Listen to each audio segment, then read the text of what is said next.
Everyone, আপনারা সবাই কেমন আছেন? আশা করি আল্লাহর অশেষ রহমতে খুব ভালো আছেন। আমি আলহামদুলিল্লাহ ভালো আছি।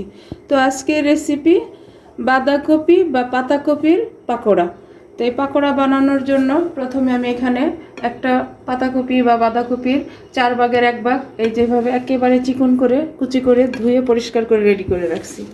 তো প্রথমে দিয়ে দিব আমি এখানে একটা পেঁয়াজ কুচি, 3টা দিব কাঁচামরিচ কুচি, দিব স্বাদ মতো লবণ, হাফ চামচ দিব জিরা গুঁড়া আর হাফ চামচ দিব ধনে গুঁড়া,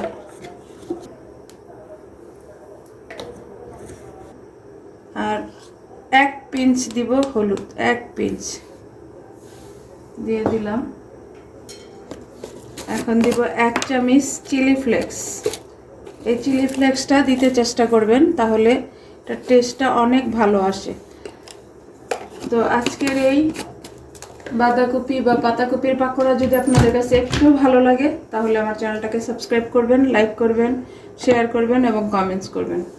এখন দিব আমি ফ্রেশ গোলমরিচ গুঁড়া, সাথে সাথেই আমি দিয়ে দিতেছি।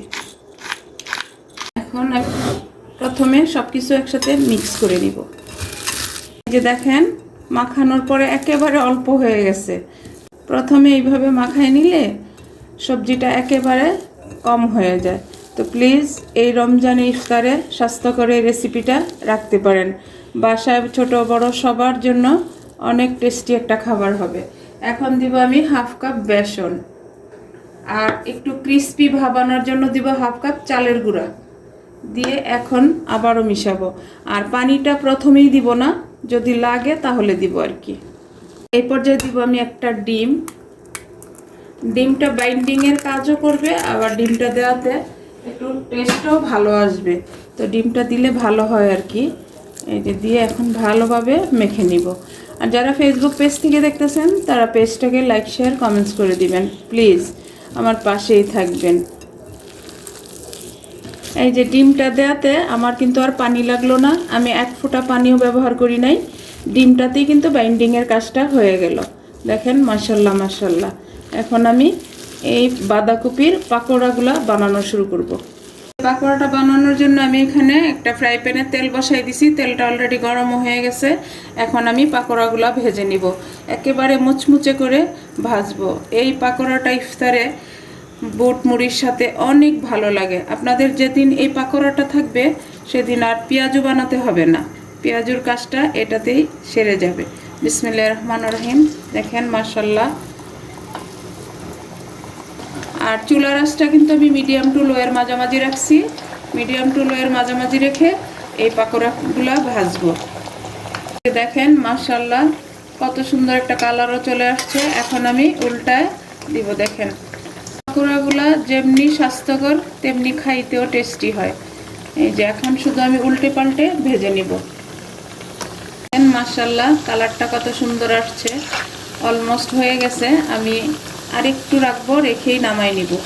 এই বাঁধাকপির পাকোড়াটা এত সুন্দর একটা সেন্ট আসতেছে, মানে আমি আপনাদেরকে কিভাবে বলে বুঝাবো, তাই না? প্লিজ আপনারা বাসায় বানান, বানালে বুঝতে পারবেন এটার এত সুন্দর একটা সেন্ট বা খাওয়ার যে মজা। আশা করি বাসায় বানালে ভালো লাগবে, নিরাশ হবেন না। আর আমার কাছে এমনিতেই বাঁধাকপি অনেক পছন্দের একটা সবজি, যার কারণে আমার কাছে তো অনেক ভালো লাগতেছে। তো প্লিজ আমার মতো কার কার পছন্দ আমাকে অবশ্যই জানাবেন। হয়ে গেল আমার বাঁধাকপির পাকোড়া বানানো। এখন এই যে আমি নামাই নিব। দেখেন মাশাল্লাহ। এই যে আমি একটা বাটি নিয়ে নিলাম ইফতারের জন্য। এখন আমি বাঁধাকপির পাকোড়াগুলা সার্ভ করে নিব। দেখেন একেবারে মুচমুচে। দেখেন মাশাল্লাহ মাশাল্লাহ, দেখতেও কিন্তু অসাধারণ। দেখেন, এরকম যদি ইফতারে বাঁধাকপির পাকোড়া টেবিলে থাকে, বুট আর মুড়ির সাথে জাস্ট জমে যাবে। তো প্লিজ আমার ভাই বোনেরা, আপনারা অবশ্যই বানান, বানায় ট্রাই করেন, আশা করি ভালো লাগবে। আমি একটা আপনাদেরকে দেখাই যে কতটুকু মুচমুচে হয়েছে। দেখেন দেখেন মাশাল্লাহ মাশাল্লাহ। এইভাবে ভেঙে মুড়ির উপরে দিয়ে দিলে জাস্ট খাওয়াটা জমে যাবে। তো যাই হোক, আমি তো বারবার বলতেছি খাওয়াটা জমে যাবে, কিন্তু আমি তো আপনাদেরকে খাওয়াইতে পারতেছি না, এটাই আমার বড় দুঃখ। তো আমার রেসিপিটা ফলো করে আপনারা বাসায় বানায় খেয়ে দেখেন।